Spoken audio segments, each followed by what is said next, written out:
to the COLab experiment. That's how we're gonna start it. All right. We in here What's good? after a hiatus. Nice little Jeff, hiatus. Nicole, COVID not anymore, Matt. Yep.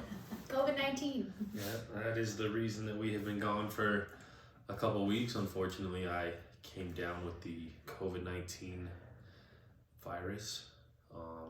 The vid. Put me on my ass for a good 4 days.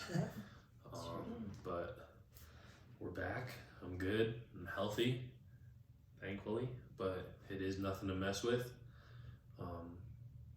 Just continue taking precautions, I guess, until everybody has the green light. Yeah, anybody who thinks it's fake, it's is. 100% not fake. I don't think anybody thinks it's fake. Ah, I don't think it's fake. I'm not saying we think it's fake. I'm just saying in general. Anybody who thinks it's not a real thing is a real thing. It definitely wasn't fun. That's for sure. I was immobile. I mean, And it was multiple awful days. to watch. I had it too, but I didn't get that.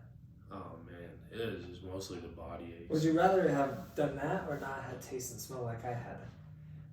Yeah, because Matt kept his taste and smell. You lost it. I probably would have rather just lost my taste and smell. No. Dead ass. No. That shit was rough. Yeah, but that shit comes back. That shit's depressing. I literally was holding my pee so that I did not have to try and get out of bed.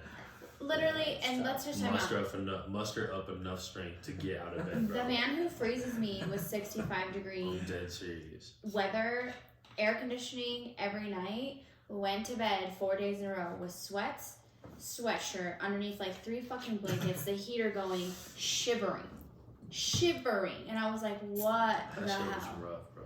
It was the craziest thing I've ever seen.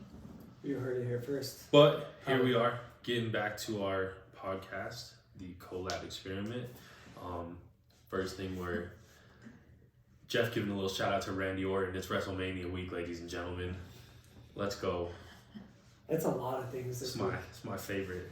Yes. One of my favorite weeks of the year, to be honest with you. Couple, yeah. Yeah, like I said in the last one, I am a wrestling fan. I have been. I don't think I've missed a WrestleMania in, it's been a long ass time since I've missed one. And even if I do miss one, I can just go back and watch it. That's facts. Because I'm a subscriber to the WWE Network. And now Peacock. On Peacock, which is unfortunate. Is it really though? Yeah, they took off a lot of stuff on there. I don't know. I'll watch it, but I'm A not. lot of people complained about it. Because like a lot of like the raunchy like Attitude Era stuff that we grew up with. It's all gone. Yeah, they don't play it on there because of rating, like the kids. They took it all off and shit, so. But that's whatever, that's Saturday and Sunday. First thing we'll get started off with is our NCAA Our winners. bracket challenge that we did on ESPN. Brittany Martinez ended up coming in first. I love her shirt, by the way. Super cute. And Love the then colors. One of the unfortunate events. we owe Nicole's father some JMO because Gonzaga ended up winning their Final Four game and he jumped ahead of me and stayed ahead of Jeffrey by 30 points. Yeah. Yeah, so I mean it was narrow, but he got it. But hats off to Brittany for kicking everybody's ass. Yeah, she tore That it is up. awesome. If you guys missed it, Baylor men's basketball team won the national championship Slaughter Gonzaga. in pretty dominant fashion. It was pretty crazy to watch. Just because Gonzaga goes in undefeated, they're looking for I think it was like the first undefeated season in like 30 years or something like that. 40 plus or something. Yeah, they were trying to. 76 or something. Yeah, they were trying to go 31-0. 32. 32-0 Yeah. they were trying to, and I mean I don't know if it was they just didn't have any energy from The UCLA UCLA game or what it was, because UCLA pushed them to the brink 2 nights prior to that on Saturday, which was an amazing game. One of the best college basketball games I've ever watched. Shout out to the UCLA men's basketball team as well. They balled out. Johnny Juzang definitely added some stock to his name. Ball. So, I mean, we'll see what happens. I can't even believe that ending. Watching that was pretty intense. Like, yeah, freshman. it went from a crazy, like, oh my god, they won. They not won, but they are taking it to another OT to, oh my god, they just lost. Yeah, Jalen Suggs, freshman phenom, hits a 40-foot just bank shot, which was, I mean, it was crazy. jumps on the table. Said he always wanted to do it like D-Wade and Kobe. You know, did it. And he did it. I mean, Got his moment, bro. Yeah, he got his moment. That was a damn good game. But then Baylor comes out and just bullied. Lit it up, bro. I mean, they bullied Gonzaga. You could just see it. They were quicker. They were more physical. They just wanted it. Oh yeah, they definitely wanted it more. And then, hey, this cat, come on, go. I was gonna tell you to shut the door. Go. Come on. Sorry, y'all. Feline frenzy in the. Hey, that's the second time for Colorado, right? Rockies game with the kitty cat. Anyways. Yeah, but so we watched our formula worked because we told you guys not to have one seeds go into that. Yeah, and we said always go with the chalk. And there's gonna be one Cinderella, and that was UCLA. So yep, and then two 1 seeds, and then Houston was a 2 seed. Yeah, which were all in the Final Four. So, I mean, yeah, other than UCLA, it was a pretty top heavy. I mean, there was a couple upsets, don't get me wrong. They bust some brackets early, but when it got down to the cream of the crop, like we said, those upper echelon teams definitely took over. So don't do what me and Cam did. Oh, yeah. I mean, Cam was unfortunate. That's tough to have Illinois. I mean, he literally, I think he had one. Texas. He had one team, my little brother, in his Elite Eight. One team in his Elite Eight that made it. And he didn't have 8 bad teams picked. San Diego State. I mean, that was her. That was me. That's what that was just. He's just talking shit because I picked San Diego State. He had 8. Are they gonna win the whole thing? He had 8 pretty solid teams in his Elite Eight, but they just didn't show up. So he is our honorable mention for worst last performance. Place. Yeah. I mean, second to last place because Nicole wasn't in there, so he could at least have. Listen, I'm already admitting that I sucked horribly. You should have taken more advice from your father, and then. First of all, my dad didn't want to give me any advice. He said the only advice he was going to give me was about Missouri, and that was it. That was it because he didn't think that it was fair. Just so you guys know, that was Nicole's national champion was Missouri, and they were literally out the first day. So her bracket was busted pretty quickly. Whatever, there's always next year. So yeah. But that was our first annual COLab Experiment ESPN Bracket Challenge. We'll be back next year. Hopefully more people will come. More people will join. I think there was like a group of like 10 maybe, something like that. And this good for the first. It wasn't terrible. We'd love to give out more of these. I mean, we're going to have more prizes and stuff in the future, so. Yeah, stay tuned if you want a cool ass shirt. Definitely. Pick your colors and everything. Yeah, and then on the women's side, Stanford Cardinal beat the Arizona Wildcats. Yes, they did. That was a good Which game was a as good well. Game too. Yeah. I mean, that was a good Final Four. Yeah, I was gonna say all women's side. Yeah, too, both of the whole Final Four of the women's was pretty entertaining. Yeah. The South Carolina Stanford game came down to a missed tip in, which was terrible on the last second, which was crazy because it literally clanked off the back of the rim. Oh gosh. And came out. And then Arizona upsetting UConn, who's been a women's basketball powerhouse for as long as I can remember. They're always like right in the mix. What was everybody throwing a fit about Arizona's coach for? So basically, after they beat UConn, she had her team in a huddle, and they were just talking and celebrating the victory. And they caught her on camera, and you could just read lips. Said fuck them all. Yeah, she basically said fuck everybody else and threw up a double birds. But she was smiling while she said it. She was motivating her team, and there were some people like up in arms about it, whatever, like throwing a fit, which was ridiculous to me because just from prior coaching experience, like those moments are what you have about with your team. competitive firepower in your fucking offense. Yeah. What the fuck are you doing there? Yeah, and there, like in her interview leading up to the national championship game, somebody had asked her if she wanted to apologize for her action, and she was like, "No, I'm not gonna apologize. Why would I apologize? Like that was basically like my moment with my team." Yeah. And I said what I felt I needed to say, which I agree with. She was on camera. I agree with 100%. Yeah, it's not like she went over to like the UConn women's coach and said like "fuck you." Yeah, like, right. she was saying that to her team 'Cause because everybody everybody doubted doubted him. Yeah, so she's fuck everybody. Nobody thinks Well, they're gonna imagine do how that. you'd feel if you were that person. I'd probably do the same damn thing. I'd probably do something worse, but you know what I mean. Do that shit all the time. Right. I To had no this day. problem with it at all. No problem with it. I love the fire. I love the passion. That's what you gotta have to be a coach. That's what you That's gotta why have we to love be a sports. competitor. Yeah. That's why we love sports. Oh man. So in the 2 weeks that I was gone, or we were gone, but we missed the NBA trade deadline.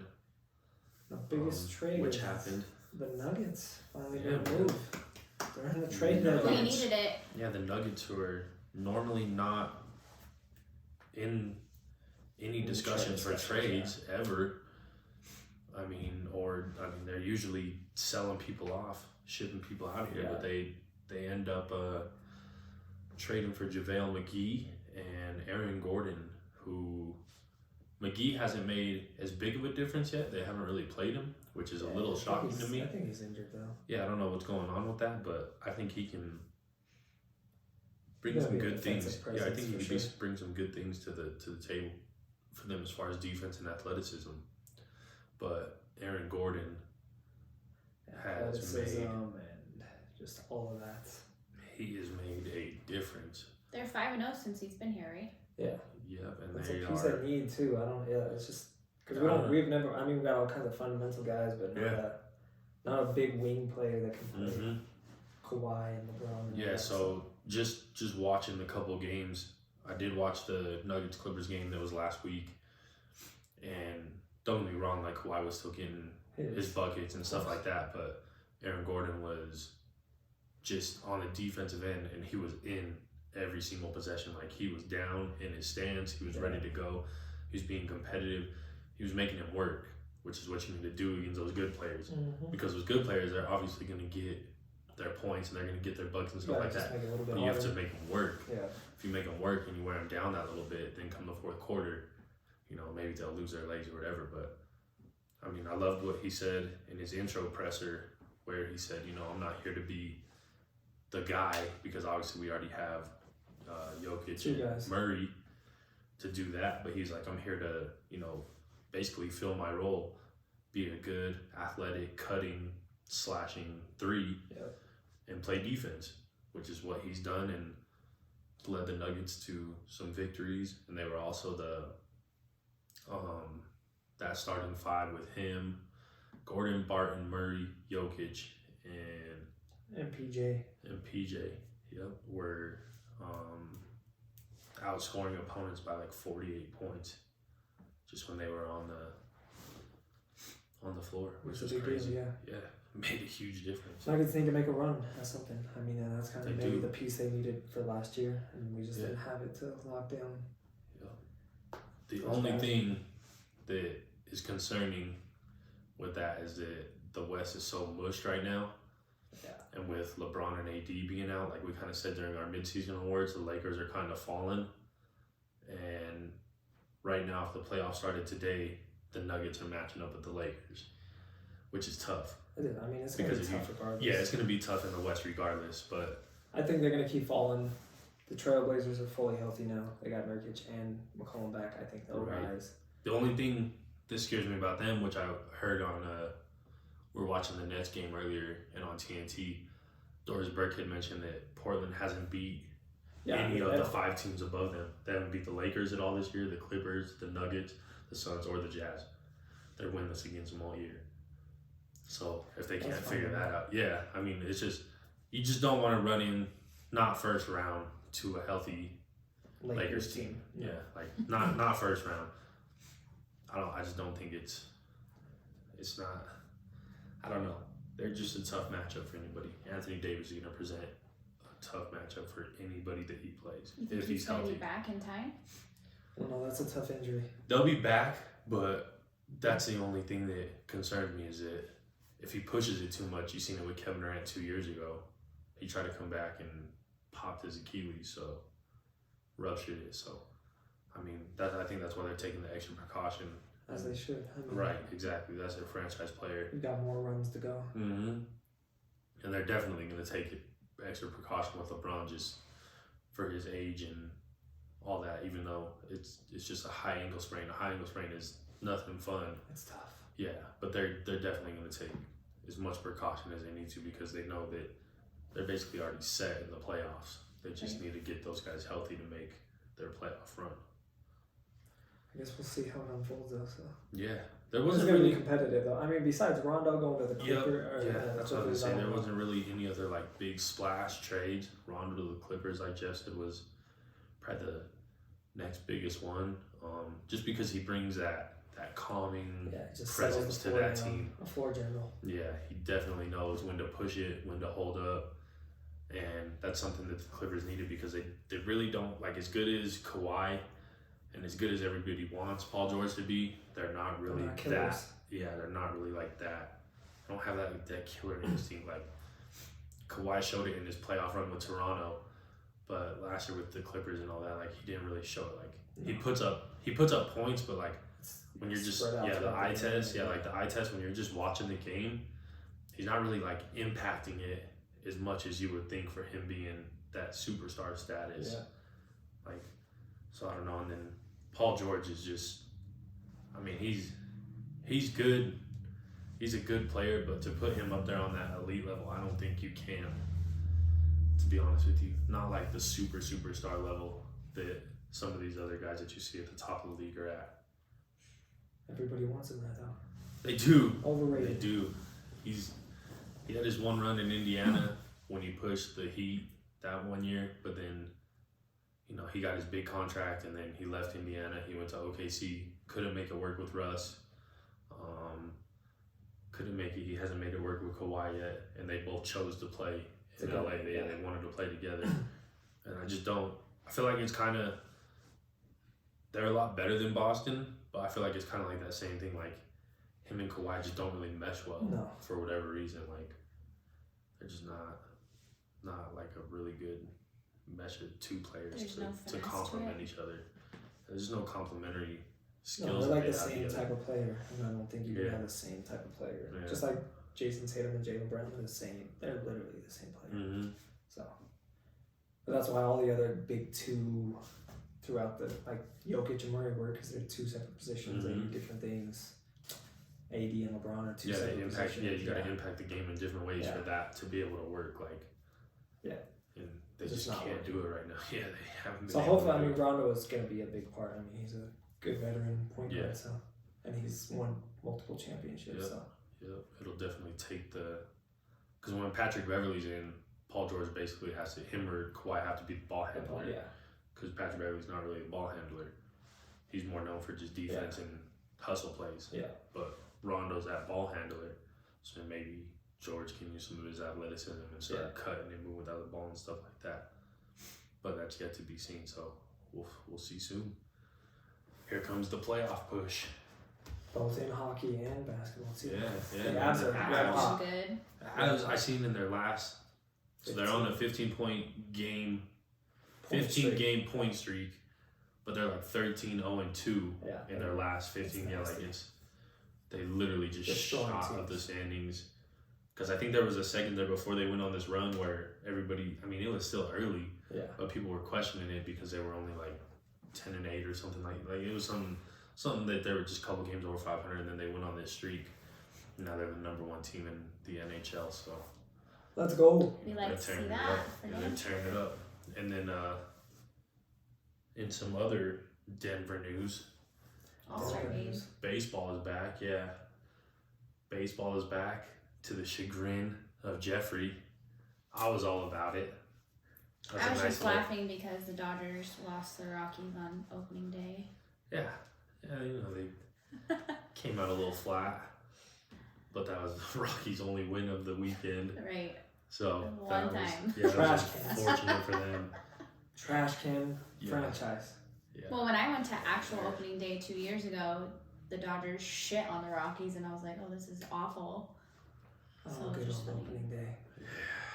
I don't think it was against the Dodgers, though. Yes, it was. When I went to opening day, please make me a bet. Oh, please make me a bet. Please. Anyways, Yeah, let us know what kind of fan you are, because to me, I am not a drunken idiot fan. But there's three I types don't of fans. drink, 25% are like Matthew. He grew up playing baseball. He loves watching baseball just in general, so he's gonna always. Yeah. Then there's the 25% that's like just moms and dads taking their kids to the games, and then there's just for 50% the nice experience. that think a shortstop is some craft brew that they sell at the goddamn stadium. Sir, so let me ask you a question. That's a social. Where do thing. I fit in if I don't drink? Do you know what an RBI is? You've asked me this. Okay. So she just, I don't, like, do you know any of the rules of baseball, or you just kind of watch the ball go across the plate, or? Some of it gets me really confusing because I don't understand why some games have extra innings and some don't. Okay, I mean, that's fair. That's fair.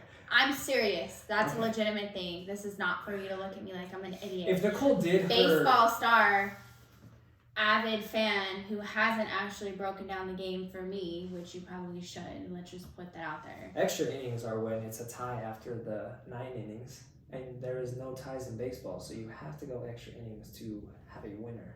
Yeah, they changed the rule. They started it last year, and they carried it over into this year. It's I don't know. I don't know how to feel about it. Like, they did it to technically speed up the game, but now in the 10th inning, if it goes to it, they start whoever was the last out on second base. I mean, I like it. Yeah, they start them on second base, so I fucks like with it. yeah, like guys like Jeff, people like Jeff, not just guys, but people like Jeff in general that aren't really like, they don't want to sit there baseball is and just watch not, an entire not a lot of action. Yeah, for they me, don't want to so sit I there just and watch can't do it. They like that kind of rule. And then there's the diehard fans. I wouldn't say I'm kind of in the middle of it. But then there's like old school diehard, fans. like old school. Old Yeah, like yeah. They just want the old rules of baseball to stay intact. That are like, this is shameful to the game. Like, this is ridiculous, this and that, whatever. But sports have to evolve. The NFL's Right. evolved with their overtime. Right. I mean, so they put a runner on second so. base, and then obviously the home team bats no matter what. So even if the away team scores, like the home team still has a chance to tie it. But send it. Are you ready? Sure, you were raising your hand. You see that? Who is that team? What team is that? That's in 2019. You said 3 years ago, which would be I 2018. said 2 years ago when I went to opening day for my birthday. I said 2 years ago on my birthday when I went on opening day. Okay. Do you want to see who this is? Hey, Hey Google. Hey Google. That is a Dodgers. This is logo. Nicole's favorite thing, is trying to Dodgers. prove me and Matthew wrong. That's the Which is second fine. time today. Well, I didn't say anything Which about is that because fine. I don't give about baseball. But so. yeah, baseball was back. That was a nice little, because I was still technically in my quarantine. It was like on my last couple days when opening day was. So even though I don't like the Yankees at all, they were the first team to play. So I was watching them. All I watch is the highlights. I was watching them versus the Blue Jays, which was, I mean, it was cool. And then obviously I watched the Dodgers-Rockies game that night. Yeah, but baseball's kicking up, but way too early to tell anything from anybody because they played 5 games, and it's a 162 game season, which is a grind. The other thing that is coming to Denver is the All-Star game. Yeah. It was just announced. The Atlanta Stadium in Atlanta was supposed to host the All-Star game this year. But politics. Yeah, something happened. Sports, Yeah, something happened. They passed a new law or something with voting. I didn't like dig too deep into it. I'm assuming it had to do something with like racial terms, because they pulled the plug on that very quickly, which is not something that you normally do. So something got passed in Georgia. I'm pretty sure I just seen something slight about it, but it had something to do with minority voting in Georgia.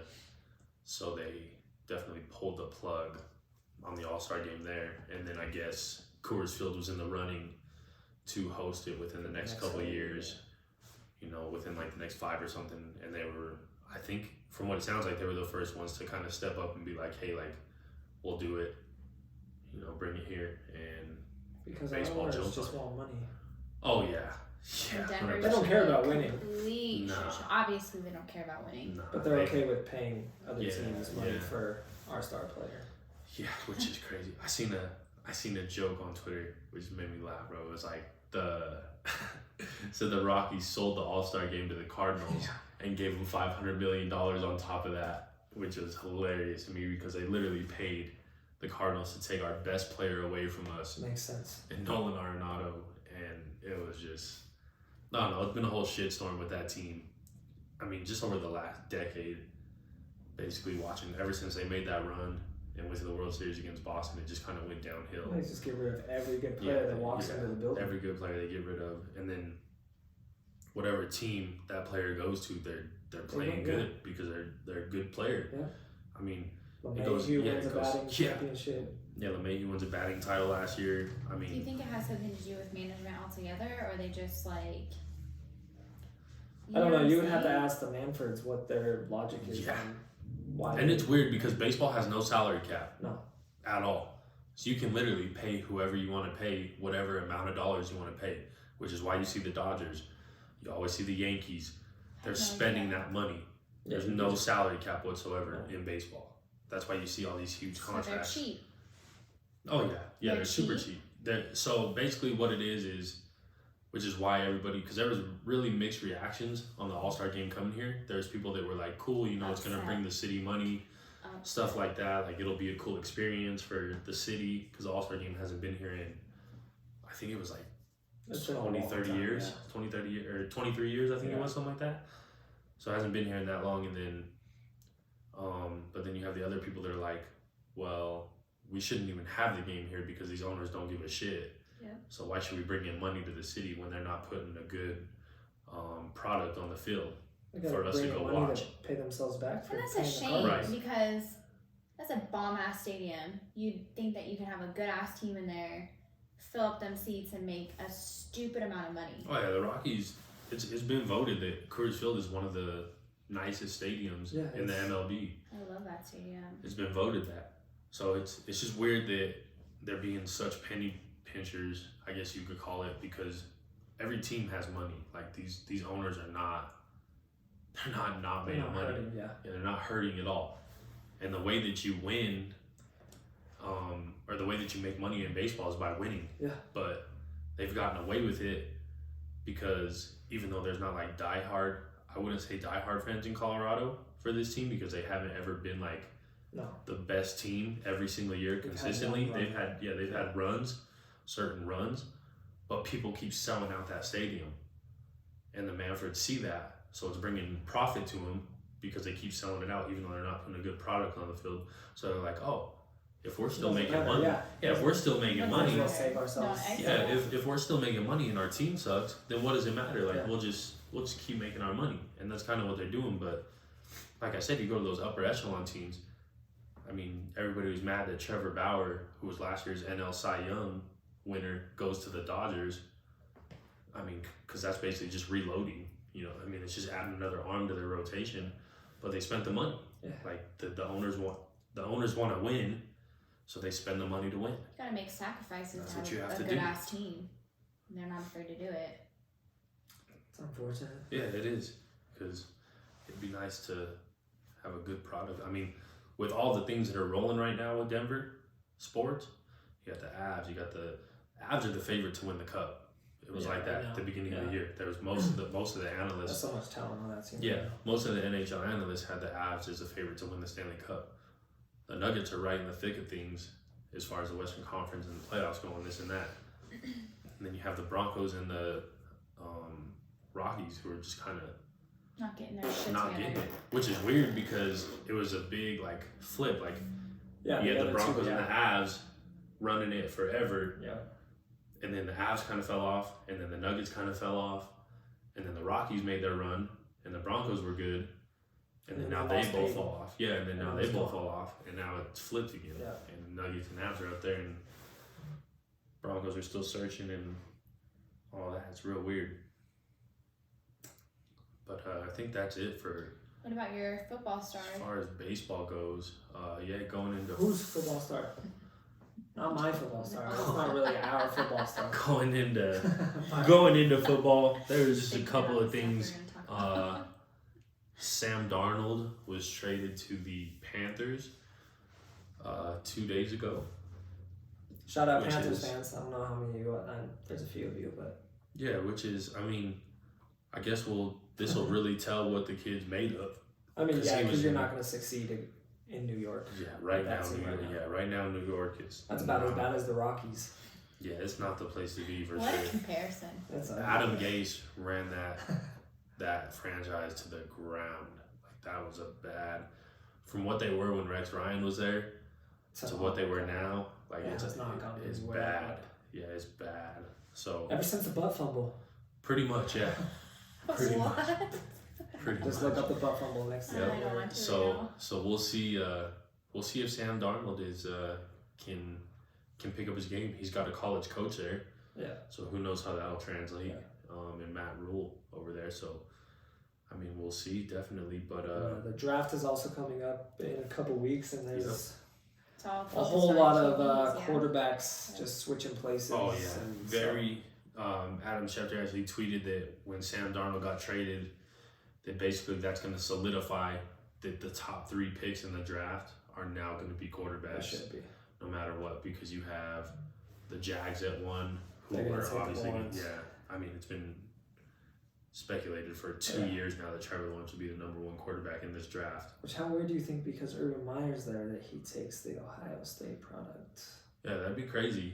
It would be crazy for sure. I mean, just to get that curveball thrown. That would be wild. I mean, I seen the thing that already said that they're leaning towards Lawrence. I mean, you have to. I mean, he's... Right, like I said, for years now, he's been talked about as the best quarterback in this draft. And then, for whatever reason, Zach Wilson shot up everybody's board from BYU. And they're saying that he's pretty much going number 2 to the Jets since they traded Darnold. You can make a throw without pads on. Yeah, which is... Oh, God. Get my arm warmed up to go. Our local quarterback, ladies and gentlemen. These pro day, the way that they blow these pro days out of the water like that is just unreal to me. Like, it's playing catch with your buddy outside. Like, I get it, the receiver's running full speed, this and that, whatever, but he literally did like a fake right, a little roll left, turned his body, threw the ball across his body, which, don't get me wrong. I mean, it's a tough throw. It's a tough throw. You have to have a lot of arm strength to do it, but... Every college quarterback should be able to make that throw. Right. Exactly. You're not especially without pads on. Yeah, and no, you don't have Von Miller rushing you. You don't have like Khalil Mack rushing you. You don't. Yeah. Right. Like I mean, I don't know, man. I just feel like these pro days in the combine they're too much to me. Like people put too much emphasis on the things that they're doing in these pro days and combines. Because it's not real life. I mean, there's only 3 quarterbacks I think could do that today. That's Mahomes, Rodgers, and Russell Wilson. I'm sorry. Did you say Patrick Mahomes is number 1? He's a good ass quarterback. He can make that throw. Yeah. He's probably the best quarterback today. I don't know. I mean, Brady cannot make that throw today. Not today. His old ass. Yeah. He's never had the strongest arm. He's accurate. He just makes the right plays. Yeah, he's just smart. Yeah, he's just smart. Even Peyton wasn't the strongest. He didn't have the best arm. He was just the best brain. He knew exactly where to put everything. That's the only 3 quarterbacks I could think that could make that throw in a live game.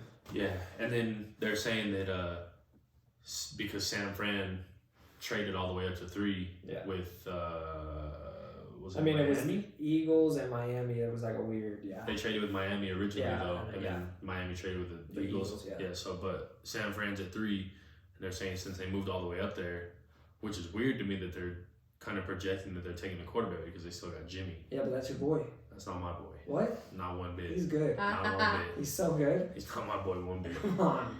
Not at all. What? You talk about overrated. This kid stepped in. I don't care. He stepped in a system that was every quarterback. Matt Castle succeeded in this system, and then went and did absolutely nothing. But he comes in and plays 5 games, gets a $100 million contract. Drew Lock had the same amount of wins in his first 5 games as Jimmy Garoppolo did. Like, that makes no sense to me. But I feel like he's super overrated. But I mean, if they draft a quarterback, I guess that's it for him. That's kind of Kyle Shanahan saying, we're kind of. I mean, the dude can't stay healthy anyway, so. Right. I mean, we'll see. I think it'll definitely be a competition, and who's to say that Jimmy won't win it? But if he does win the competition, if they draft a quarterback, his seat is gonna be so hot, and his leash is gonna be so short. He's gonna have the shortest leash, because the favorite player on an NFL team is always the backup quarterback. If you don't have a solid first string quarterback. Shout out Jalen Hurts. That's my dog. Got rid of that idiot Carson Wentz. Finally. Oh, you better quit. That guy. Yeah, hopefully Jalen shows some. Let's go. That's my Got dude. that boy fired up. That's my dude. team when he too. was So playing. Yeah, but that's really it on the other. NFL. I mean, Well, Deshaun Watson news. is a huge story right now. He's alleged to have like 22 cases of sexual assault against him right now.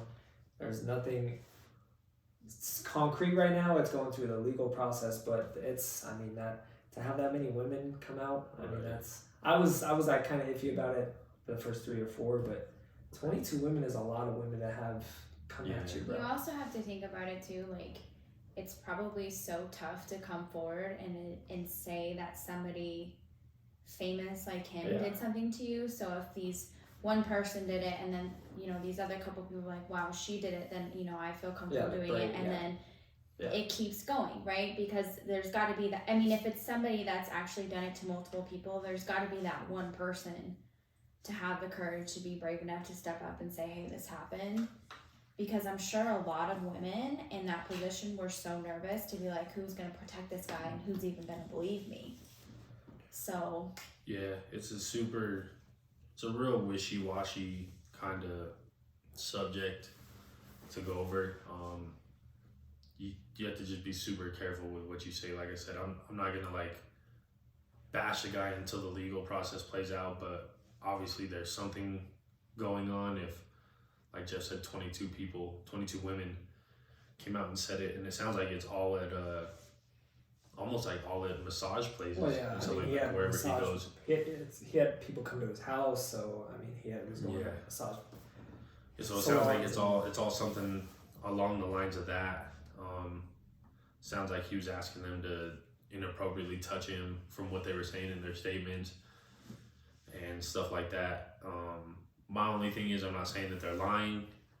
It's just hard to fathom, I guess, because you've heard everybody say what a good guy he is and stuff like that and whatever, but you never know who somebody truly is. So I was gonna say it's literally, it doesn't matter how good of a person they project themselves to be, because it's all in situations like this, and I hate saying this, I hate putting this out there, but situations like this, it's always the people you would least expect it to be, because they literally put on such a show for the whole world to not believe that they could do these horrible acts.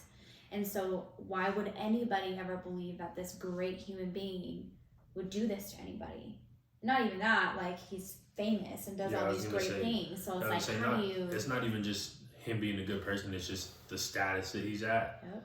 You wouldn't expect somebody of that high of a status to do that. It's just weird to me that, I don't know, like I said, you don't want to say the wrong thing, but like Nicole was saying, it takes courage for the one person to come out and then all the other ones do, but it's just a weird thing to talk about, because you've seen it in the past where this same thing has happened, where one girl comes out and then a bunch of girls come out, but then it ends up that the dude that they were accusing is actually innocent. I mean, but it happened in Hollywood, and like 3 or 4 dudes are going to prison because of it. Right. Well, and here's the other issue too, is like I can see both sides of it, right? I can see the side that I'm already saying out loud, and I can see the other side of it where people are motivated by money, right? Yeah. So that's shitty. And even if I'm not saying that either side is right or wrong or whatever, I'm just saying if that's the case, even if these women did come forward and say this and he's found to be not guilty, his name is going to be forever tarnished, no matter what, because now people are going to say, oh my God, do you remember all these women that came forward? So it sucks to be in his position right now. If he did it, he's stupid as hell. And if he didn't do it, then these people are freaking nuts, because you literally just destroyed a man's career with lies. Yeah, like I said, I'm gonna just let the whole legal process like play itself out before we make like full comments on it. Yeah. But I mean, it's looking like it's getting pretty serious. Nike suspended his endorsement right now, and I think Beats just fully dropped it. Yeah. Yeah. So I mean, that's to me, when you got your endorsements already dropping you, that's like a huge thing. I mean, but they just don't want to. They don't want to look like they are supporting somebody that is right, rapist, a sexual assaulter. Like they don't want to. Because that tarnishes their name. Yeah, that's gonna bring all the women empowerment movements and stuff like that. All of their all their groups and stuff like that. That'll bring them in and then be like, hey, why do you guys still have this guy on your endorsement list when he's sexually assaulting women and stuff like that? So rule number 1: respect your women. Yep. So they're basically just getting ahead of any of the legal process and just stepping forward. But they're kind of doing like us. They suspended it, and if it comes back that he didn't do all this and he's not guilty, then they'll probably pick him back up. But they're just taking precautions, just like, then we'll see what happens. So, on a lighter note, the rest of this week we get to watch some good golf. The Masters. You guys went golfing today. We did go golfing today. I was going to ask you how you guys played. We played pretty well. We did alright. It was alright. It wasn't terrible. Sub-90s is always good. Yeah. His little leggies hurt. For real? Yeah, just that right, my right knee. Oh yeah, well, I don't even know what happened. I don't know. I mean, it's good now, but it just felt weird. I don't know. It just felt weird. Turn. Yeah, it just felt weird on like third hole, but I mean, it was a good day. It wasn't as cold as I thought it was going to be because it was saying it was supposed to be like 40s. Yeah, I mean, this morning at our tee off time. The sun was out, bro. Yeah, but it really wasn't terrible. But Masters week. There's a lot. Last week, Jordan Spieth, Jeff's boy, Team Under Under Armour won the Valero Open at TPC San Antonio. Where's your Under Armour? I actually have Under Armour on today. That's crazy. Let's go. I never wear Under Armour. Jeff's the Under Armour dude. Wear the Nike. But yeah, it's gonna be a good week. This is the best event of the year. Anybody but your boy Bryson, right? Yeah, we don't want pretty much. Don't want that man to win. Anybody. Can't stand the mad scientist. Trying to think he can outdrive everybody. Dumb as hell. Win a golf tournament. Yeah, I mean it's just his. Don't get me wrong, the dude hits the shit out of the ball, and whatever. But that Augusta National course that they're playing at. It's more of a finesse. Yes, it's a real finesse course. There's a lot of hills, there's a lot of slopes on the greens, stuff like that. So I mean, it's one of those things that, and he's never placed in the top 20. Never in the top 20.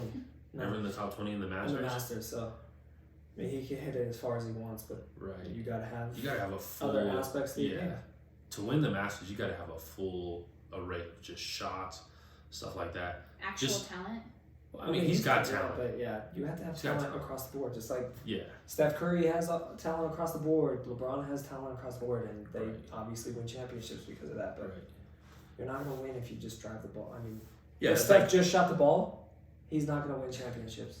He's not gonna he's not gonna be a 2-time MVP. He doesn't. You gotta have other things to do. Everything. Yeah. It's like if you make a baseball reference, it's like a guy that can go up and throw 105 miles per hour, but if he can't control the ball and he's walking 3 guys to every guy that he gets out, like it's not gonna make a difference. I don't care how hard you can throw the ball. You gotta have technique. You gotta have a changeup. You gotta have a curveball. Right. You gotta have everything to go with it. Yeah. So. And Bryson, just a few times, because I haven't watched like a whole lot of him, but I've watched enough, and it seems like, yes, he drives the ball extremely far, but he always puts himself in bad situations. And like he's always in the rough. He's always in the rough, or he's in the bunker, or something. Like he's always in a bad spot. I feel like he doesn't really have control of his drives and where they're going. And then there's one thing you don't want to do on a golf course is overthink, because then you are fucked. Right. Your ball is going all over the place if you start thinking about how the next shot's going to be. Because you gotta focus on one shot, and I think he gets too involved in. Speaking of golfing, Matt said he was going to teach me how to do it. For real? So are you going to jump in on that too? I mean, if you want, I got to teach my father, so. Oh yeah, let's do it. You guys are about the same height, so we can teach you the same the same swing. Tell me that wouldn't be awesome. I mean, I guess. And anyways, you guys were saying earlier that they're setting a seat for Tiger at the dinners. They did. Which was last night. Okay. Yeah, he. Just on a side note, we fucked up and we were talking about all this a day ago, but I didn't push the record button. So. So this is our second time doing this, so you guys get the best version of us. Second time's the charm because this man is an idiot. So yeah, yesterday they had not. They had the champions dinner. But yeah, they had pigs in the blanket for appetizers. That's what Dustin Johnson got. And filet mignon for the entree. Yeah. Pigs in the blanket. Yeah, that's. I mean, he gets to he pays for the dinner. The winner pays for the dinner. So. Yeah. So they left the seat open for Tiger.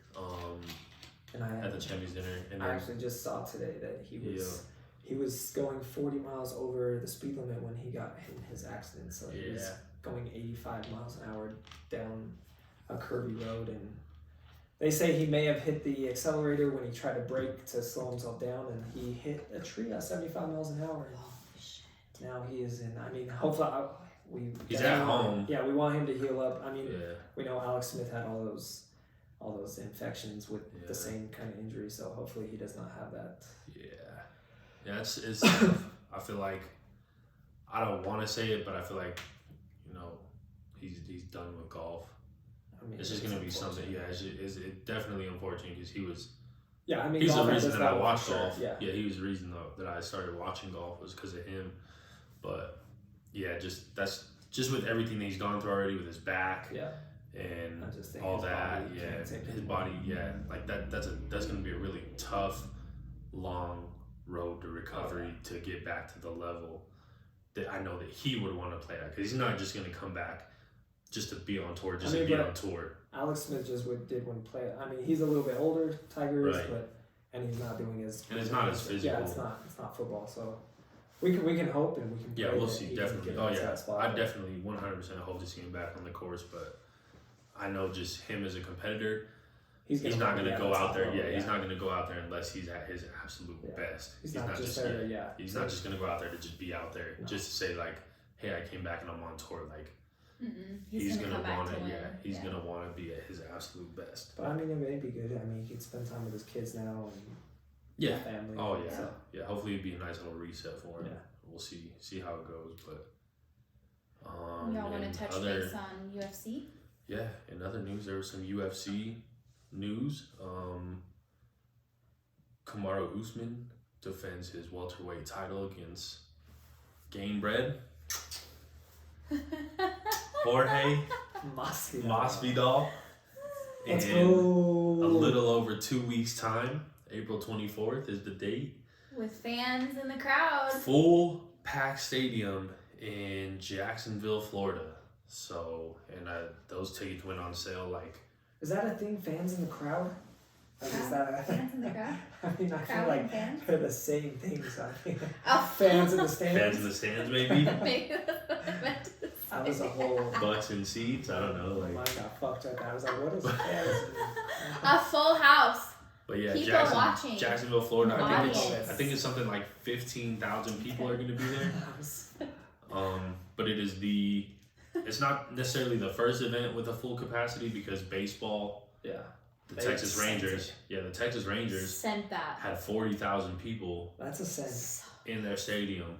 I'm really hoping that not a lot of cases come back from that, so that we can. Well, I mean, it's already a week later, and I haven't heard anything. Is it a week? I mean, they opened I thought it was just on Monday, huh? Yeah, you're right. Hopefully, everybody's being smart and getting vaccinated. Right. I just hope that. Let's not I'm just saying. Politics. I'm just saying.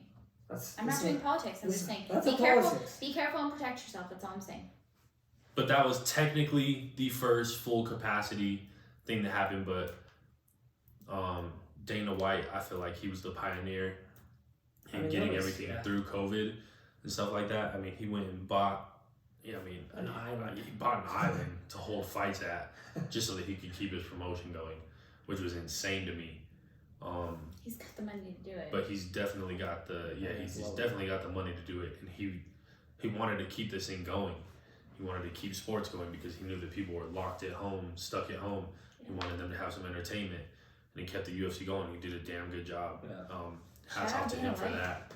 yeah, hats off to him for that. But like we Yeah. said, in little over 2 weeks time, first event back with full crowd. Who do you think's taking that though? Let's talk about that for a second because I know I'm gonna say his name wrong, but the guy who won, Usman. thank you, talked so much shit about winning, I mean, even we're though gonna see. I he mean, took it. we obviously are going to be biased on this because we want Masvidal to win, but Oh yeah, I 100% am gonna be rooting for Masvidal. it's gonna. I mean, we're going to see. They both have a full training camp to prepare for each other, so Yeah, we'll see whose word was better because Usman was saying, "Oh, the reason that he took this fight again was because I didn't have enough time to prepare for him." yeah, he said that, and he felt that Masvidal was using him taking the fight on short notice as a built-in excuse as to why he lost to Usman, and that's why Usman. But Masvidal was saying like, well, I took the fight on a week and a half notice, had to lose 20 pounds in 7 days.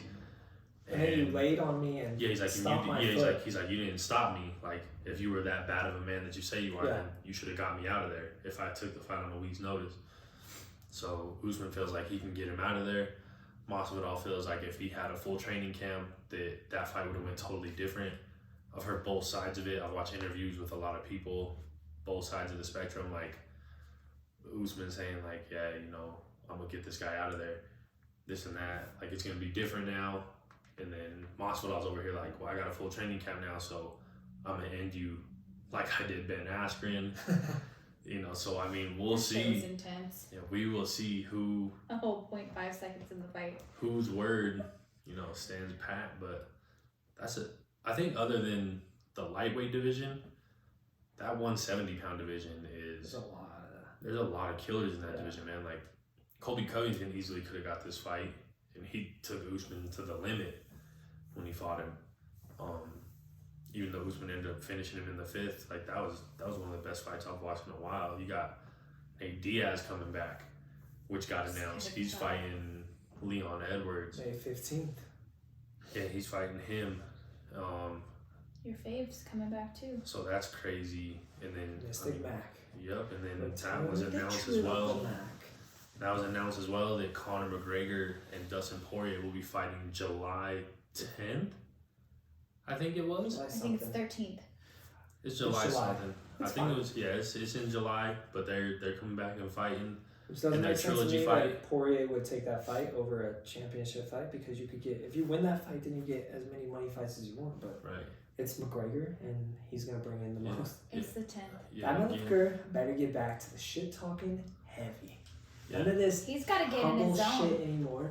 I understand he's matured, but that's what got him. It gets in the guys' heads as much as I don't understand, but I mean, he said that he posted something the other day. McGregor did, because I think might have been yesterday. It was like 8 years to his debut.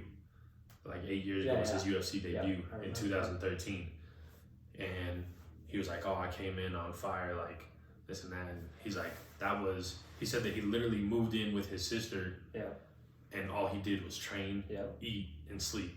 That was literally it for the whole training camp. And he said that that's what he was going to get back to. So we'll see. There's a lot of people questioning his fire. Yeah, you can just kind of tell that it wasn't. Right. They were just questioning his motivation just because they're like, what do you have left to prove? Like, you were the first double champ. Right. You did everything you wanted to do. You made the 40+ million with Floyd Mayweather in the boxing. Like, he's not fighting for money at all. He's set, especially with his whiskey. He's got so many promotions, bro. Yeah, with his whiskey and all that. Like, McGregor. Suit promotion. He's 100% set for the rest of his kids are set. His grandkids are set. Like, he's got nothing to worry about money wise. Fight skill. Yeah, I think he's fighting for because he said he likes to fight. That's why he's doing it. So we'll see if that motivation's there come this 3rd fight, and then if he wins that sets up even if Masvidal wins, even if both that just sets up a multitude of fights for both of them. Like, it's crazy, like the amount of money fights that these guys are going to be bringing. But that's like Jeff was saying, Poirier, because he was offered the title fight. From what I heard, Poirier was definitely offered the title fight first, and he turned it down to fight McGregor for the money. He said he wanted his money fight, so that's what he's gonna do, which I see both sides of it. McGregor is obviously the biggest payday in that division. Yeah. He might be the biggest payday in the UFC, to be honest with you. So he definitely took that fight, and now that put Michael Chandler and Charles Oliveira in the title fight, which is going to be in May on the same card as the Diaz Leon Edwards fight, which also sold out in like just a minute and a half. Their tickets, they're going to have a full stadium as well. I think that one's going to be in Texas somewhere, Houston, I believe. Let's go. But yeah, so that's what they're doing. And then, like I said, though, the lightweight division, you got Justin Gaethje. Yep. Tony Ferguson's fighting, what is his name? Beneil Dariush, I believe, which is a good fight. And then, I mean, Ferguson's still in the mix. Like, yeah, I mean, there's like 6 dudes. Yeah, there's 6 dudes. That's why it doesn't make sense for Poirier. Yeah, there's a lot of ways that the UFC could have took that thing, and it all kind of played out the way it did. The only thing that I see weird about Poirier taking the McGregor fight is if you're a champion, you get money. Comers. Yeah. With the pay-per-view buys. Yeah. You get a pay-per-view buy bonus, like however many people buy the pay-per-view. I think you get, I don't know for 100% fact, but I think you get like a piece of the gate with fans coming back down. You get a little piece of that. So there is extra incentive to be the champion. That's the end goal to every sport, right? You want to be the champion of whatever. So it doesn't make sense to me why, because he loses and he could never see that chance again. Oh shit! Sorry. Here we go with this guy. Idiot. Yeah, but it's Your country ass bullshit. That was like country pop. It's not the Rose. I wish it was. But it's a weird thing that you're seeing now in like the combat sports. It's this weird dynamic where these guys aren't necessarily interested in fighting for the title. They're going for more of the money fights. I mean, you're literally abusing your body and putting your health at risk. I would go for the money fights too. And that's what they're doing. So I mean, Logan Paul and Jake Paul are going to make more money than any of these guys. Dumb as hell. Than any of these guys, which is crazy to me. Because it's all hyped from the boxing. Their subscribers on YouTube. For whatever reason, I don't know why there's such a big pay gap in boxing compared to UFC. Right. Yeah, that's why. Because boxing is taking a decline. Boxing hasn't been what it was back in the day for a while now. I mean, don't get me wrong, there's still some good young guys, but of course. Just the matchups that you see in boxing, like 2 of the best guys going at it, you don't really see that anymore. I mean, Floyd caught Canelo when Canelo was still super young. Yeah. They weren't both at their prime fighting each other. The closest one that you could say that the 2 that were in their primes that fought each other right now might be Teofimo versus Lomachenko. You don't think Triple G and Canelo were? That one was 2, definitely. I mean, you get those, they're few and far between. They definitely are, like Deontay Wilder, Tyson Fury. There's a couple that have been there, but most of the time, like the last 3 guys that Canelo fought, unless you actually watch boxing, unless you actually follow boxing, like you didn't hurt any of those guys. So let me ask this question. Do you remember last year we were watching that boxing match and like that guy got rushed to the hospital and died because he like got hit so bad in the head? Yeah. What about? Do you think that that's why they make more money because they're more at risk to literally die? I mean, it's not really it's more of a promotion. Like that's why I said it's weird because the UFC has great promotion and they have great like promoters and stuff like that, but for whatever reason, I don't know why there's such a huge gap because I mean there's just as many people that buy the UFC fights as buy the boxing fights. Yeah, you're just as at risk as getting fucked up in the UFC. I don't know what it is. They definitely say it's a lot safer to fight in the UFC. I mean, just because they stop because there's once they step in, and if you get knocked out, you're just out. Yeah. And those 3-ounce gloves, they're a lot more likely to knock somebody out than boxing. In boxing, they say that it's more health risk just because you're constantly getting punched in the head and stuff like that. Like, I don't think and that's the only thing you do with money. Yeah, that's got nothing to do with money, but I mean, it's just weird that there's such a pay gap. Like, I think I seen the last fight that John Jones had against Dominic Reyes, and he was the champion. He only got paid $500,000. Yeah. Which is still, don't get me wrong, it's a significant amount of money. But it's not. But when Canelo fought Kovalev in his last fight, he made $35 million. Yeah, it's crazy. $35 million. That's crazy. And boxing only fight, once, maybe twice a year, if that.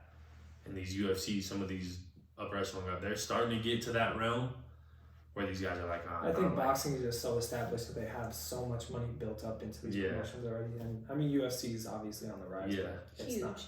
And I think a lot of it too is that, like, Showtime brings them a lot of money. HBO, when they fight on HBO, just those brands in general, those promotions in general bring them a lot of money. But yeah, it's just weird to see the huge pay gap. It'll get there though. Yeah. The only other news in the UFC was my first week of quarantine, actually, the UFC 260, I believe it was. Francis Ngannou was now the heavyweight champion. So rough to watch.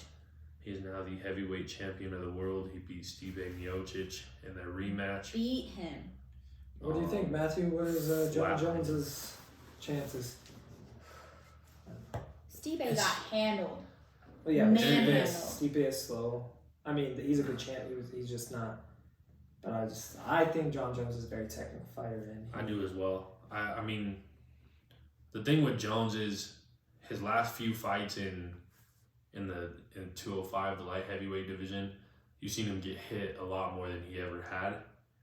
I don't know if that just had to do with him being lack of motivation as well. He's just doing enough to get by too. So yeah, he kind of fell into like that GSP realm when GSP was on his end of his run. Yeah. Where he wasn't, I don't know, he just wasn't like super motivated to get somebody out of there. Done it for so long in that division that he's kind of bored of it. Yeah, so I think he was kind of bored. Maybe he needs that extra motivation. Right, and that's why I think that facing somebody like Francis, who everybody is basically like claiming is just this monster, and he is a monster. He definitely is 100%. But scary. That's a bad. That's what I'm saying. Like everybody's like saying like, oh, you need to be scared. You need to be scared. This and that. I think that the competitor that John Jones is, he's gonna be like, all right, then bring it. Like let me do it. But they're in a power struggle right now too, because Jones is saying that he wants like 10 million plus to fight Ngannou, just because of the revenue that they'll bring in. UFC's kind of pushing back on that. I actually seen something that they tried to book Ngannou versus Derek Lewis. Ooh. And the wheels came out from under that because Ngannou doesn't want to fight as early as they wanted him to, since he just got done. So yes, yeah, we'll find out. I think it's because he's holding out, because with him, Usman and Adesanya, they're all from African roots. Yeah, they all have African roots. And they want to have a UFC Africa, is what they're saying. They want to have a fight over there with all three of them headlining. Masvidal's not gonna let it happen. Yeah, but I honestly think that's what he's holding out for, because it's not like he took no damage in the Stipe fight. No. It's not like he's hurt. It's not like he needs to recover. Like, I understand he went through a grueling training camp, but he could have went back out there the next week and fought, and he'd have been fine. So I don't know, but we'll definitely see. Like, I think the one thing I seen that they offered Jones, I think $8 million for the fight with Ngannou, and he said, "Nah, it's gonna take more than that." And then Derek Lewis came out and was like, "I'll take $8 million, shit, like fuck out of here, like give me $8 million, I'll go fight him again." But I mean, we'll see. We'll definitely see how that whole heavyweight division plays out. It's gonna be intense. But that's pretty much it for as far as UFC news goes. Just kind of we kind of covered the last 2+ weeks. Yeah, I think that's pretty much it for everything right now, I believe. If you guys want us to talk about anything else, we're probably going to hit this again Sunday. Hopefully just talk about everything that happened. Do a recap of WrestleMania. I mean, yeah, we'll talk some WrestleMania. We'll get into some Masters stuff. If it gets done early enough. Yeah, so I mean, we'll just if you guys want to hear about anything, just please feel free to hit us up. We'd love to talk about what you guys want to hear. So yes, because we're trying our best to come up with something every week for you guys to be entertained by. But if you guys want to hear about anything, we'd love to just. Put We'd love to anything just have a segment answering your guys' questions or anything like that. So 100%. please feel Anything from the spectrum. Literally right? anything. I don't like even if it's hockey. I mean, we'll do our research. We'll come at you, give us our perspectives. I'll ask the boys some good questions too. Yeah. We want to put up there. Because we can only go as far as you guys let us go. You guys are what makes this podcast. Yeah, we're trying to appease everybody. So, and just so everybody knows, quick little update: Nuggets are gonna move to 6-0. Ooh. Since the Aaron Gordon trade, they're up by 15 with under a minute to go. And Matthew tried to tell me over the Spurs. No Jamal Murray tonight, and they still got it done. For real? Yeah, no Jamal. Thanks a lot, DraftKings. I was trying to make a bet. He was out. So let me ask you a question before we get all this. Are you gonna finally turn into a Nuggets fan? I've been a Nuggets fan. What are you talking about? Oh my god. Jokic for MVP. He's winning it. If you go watch our first podcast, I clearly state that I root for the home team. You root for the home and team. then I root for other players. No. But anytime that we're the three of us, don't giggle He at just my he hates Jokic. Yeah, that's all it is. That's it. But thank you all for rejoining us. Yeah, thanks Glad for to being be patient back. with us. We appreciate you. Yeah, we definitely had some people reaching out saying, where's the next episode, stuff like that. We didn't forget about you guys. We just health like I was said, more important, health was more important.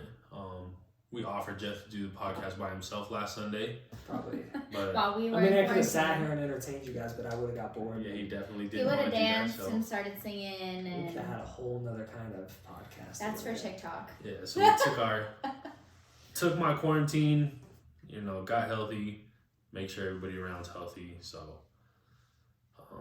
appreciate it. We will see you guys on Sunday. Yes, like, subscribe, follow. Yes. All of that shit. COLab Cole, COLab Jeff, COLab Matt. You can also follow us at the COLab Experiment on Instagram and Twitter. Appreciate it. We out you.